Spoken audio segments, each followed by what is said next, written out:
દ્વારકાધીશ મિત્રો, તો અત્યારે વાત જણાવતા તમને આનંદ અનુભવું છું કે આપણું જે અલગધણી આશ્રમ રામા મંડળ આપણે જે પહેલાં બનાવ્યું હતું, જે નોંધારાનો આધાર ચેરિટેબલ ટ્રસ્ટ સંચાલિત, તો એ આશ્રમ આપણે રામા મંડળ અત્યારે આપણે બીજાને સોંપી દીધું છે.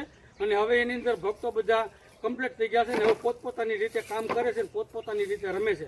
તો અત્યારે હવે નોંધારાનો આધાર ચેરિટેબલ ટ્રસ્ટના સહયોગથી અત્યારે હવે આપણે બીજું એક આખ્યાનનું રામા મંડળ બનાવવા જઈ રહ્યા છીએ અને એનું નામ આપવામાં આવ્યું છે ઠાકરધણી રામા મંડળ.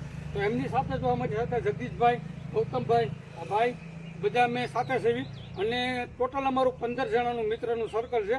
અને હવે અમે બનાવવા જઈ રહ્યા છીએ ઠાકરધણી રામા મંડળ. તો તમારે કોઈને જો કોઈને રમાડવું હોય તો અમે રમવા માટે તો ફ્રીમાં જ આવશું. એક પણ રૂપિયો તમારી પાસેથી અમે લઈશું નહીં. માત્ર રકમ આવશે આ આખ્યાન રમ્યા પછી.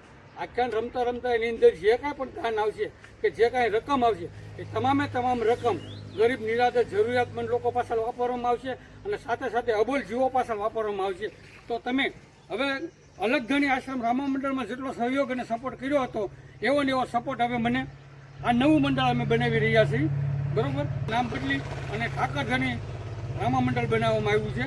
તો આ મંડળની અંદર અમને સાથ અને સહકાર દેવા માટે નમ્ર વિનંતી, જેથી કરીને અમે ગરીબ નિરાધાર જરૂરિયાતમંદ લોકો પરિવાર અને અબોલ જીવોની વધુમાં વધુ તમારા બધાના સાથ અને સહકારથી અને આ આખ્યાન રમીને જે કાંઈ રકમ આવે ને એ અમે સેવામાં વાપરી શકીએ. તો સહયોગ અને સપોર્ટ કરવા નમ્ર વિનંતી. ખાસ તમારા બધાની એ સપોર્ટની જરૂર છે, કારણ કે આ નવું મંડળ જે અમે બનાવવા જઈ રહ્યા છીએ ને એની અંદર અત્યારે અમારે 60,000 રૂપિયાની જરૂરિયાત છે.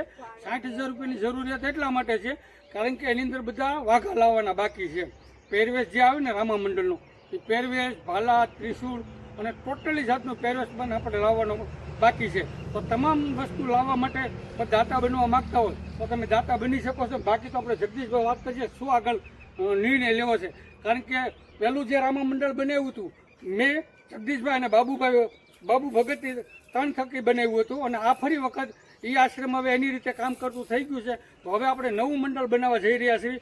એમાં હું, જગદીશભાઈ, ગૌતમભાઈ, આ ભાઈનું નામ તો ભૂલાઈ ગયું ને, હરેશભાઈ અને બાબુ ભગત, 5 જણાથી અત્યારે આપણે ગ્રુપ અલગ ઠાકરધણી રામા મંડળ બનાવવાનું શરૂ કર્યું છે. તમે શું કહેશો? અમે તો એવું જ કે પહેલાં જો તમે સાથ સહકાર જેવું ઉદાહરણ આપ્યું છે એવું ઉદાહરણ આપ્યું, જેથી કરીને નવા જામા કે જે વાઘા છે દુશ્મનો જે કાંઈ સામાન ઘરે પાછો લાવી ફરીવાર નવી શરૂઆત કરવા જઈ રહી છે. સાથ અને સહકાર આપો એવી આશા. તમે શું કહી શકો છો? મારું પણ એ જ કહેવું છે, સાથ અને સહકાર આપો. તો દર્શક મિત્રો, બસ આવી રીતના તમારો સાથ અને સહકાર તમે જેવો અલગધણી આશ્રમ રામા મંડળમાં આપ્યો હતો એવો ને એવો સાથ અને સહકાર અમને ઠાકરધણી રામા મંડળ આશ્રમમાં આપવા નમ્ર વિનંતી. જય હિન્દ, જય ભારત, જય દ્વારકાધીશ.